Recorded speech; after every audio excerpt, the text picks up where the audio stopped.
Hello दोस्तों, आज का टॉपिक है मिल्क प्रोसेसिंग यूनिट, जिसे डेयरी यूनिट भी कहते हैं और दूध का यूनिट भी कहते हैं। दूध को क्या किया जाता है और कैसे प्रोसेस किया जाता है, आज हम देखेंगे।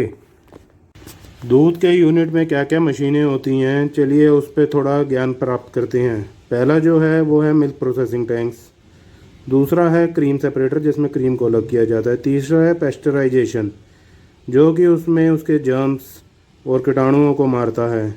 चौथा है होमोजेनाइजेशन, जो दूध को एक बराबर करता है मलाई और उसको मिला के आपस में। पांचवा है चीज़ प्रोसेसिंग यूनिट, जिसमें चीज़ बनाया जाता है जो कि पनीर होता है।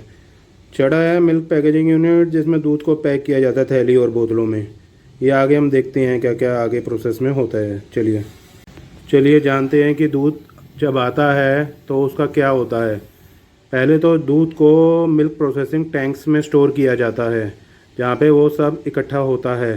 ये जो आप देख रहे हैं, ये होल्डिंग टैंक्स है। इसमें दूध आया और दूध की मिक्सिंग होती है, क्योंकि दूध अलग अलग जगह से आता है तो उसको एक यूनिफॉर्मिटी और एक बराबर किया जाता है। ये आप देख रहे हैं कैसे घूम रहा है। ये आप देख रहे हैं जो होमोजेनाइजेशन यूनिट है, इसमें फैट और मिल्क के अलग अलग कंपोनेंट को एक बराबर एक मात्रा में बराबर किया जाता है, जिससे पूरा एक दूध का फ्लो बना रहे, जिससे ये दोनों पार्टिकल सेपरेट ना हो जाएं।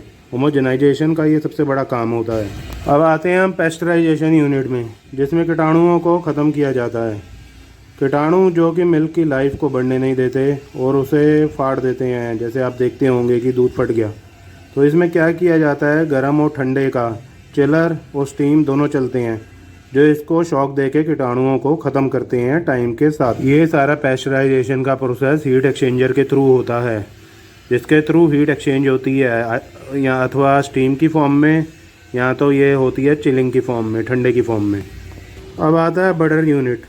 दूध में से आप घर में भी देखते हो कि बटर निकालते हैं चिलिंग के थ्रू। आप इसमें भी देख रहे होंगे कि बड़ा सा वेसल पड़ा है, जिसे बर्तन कहते हैं, बड़ा बर्तन। इसी में हम बटर को अलग करते हैं ठंडे के थ्रू, चिलिंग के थ्रू या बर्फ़ डाल के थ्रू, जैसे घर में आप देखते होंगे एक छोटे प्रोसेस में आप करते हैं। पूरे सिस्टम को चलाने के लिए 3-4 यूटिलिटी जो बहुत ज़रूरी हैं। एक तो आपको चिलर चाहिए पूरे सिस्टम के लिए, स्टीम चाहिए, बिजली चाहिए, कूलिंग टावर चाहिए। ये बहुत नेसेसरी आइटम है इस पूरे यूनिट को चलाने के लिए। अब हम आते हैं चीज़ यूनिट में, जिसमें चीज़ को सेपरेट किया जाता है दूध में से। कई बार दूध फट जाता है, कई बार दूध फालतू होता है, जिसको हमें यूटिलाइज़ करना होता है चीज़ की फॉर्म में। हाँ, और हम अपनी मार्केट के हिसाब से भी चीज़ को बनाते हैं यूनिट के अंदर। ये जो आप टैंक देख रहे हैं, इसे चीज़ सेपरेटर कहते हैं। इसमें चीज़ को निकाल लिया जाता है लिक्विड फॉर्म में से। जो चीज़ होता है वो सॉलिड पार्ट होता है, फैट का पार्ट होता है दूध के अंदर, जो प्रोसेस करके निकाला जाता है।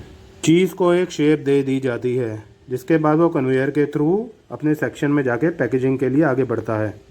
चीज़ को कन्वेयर से अनलोड किया जाता है और उसको पैकेजिंग के लिए भेज दिया जाता है, जिस लिफाफे या जिस पैकेट में वो पैक होना है। आप ये दूध का पैकेजिंग देख रहे होंगे।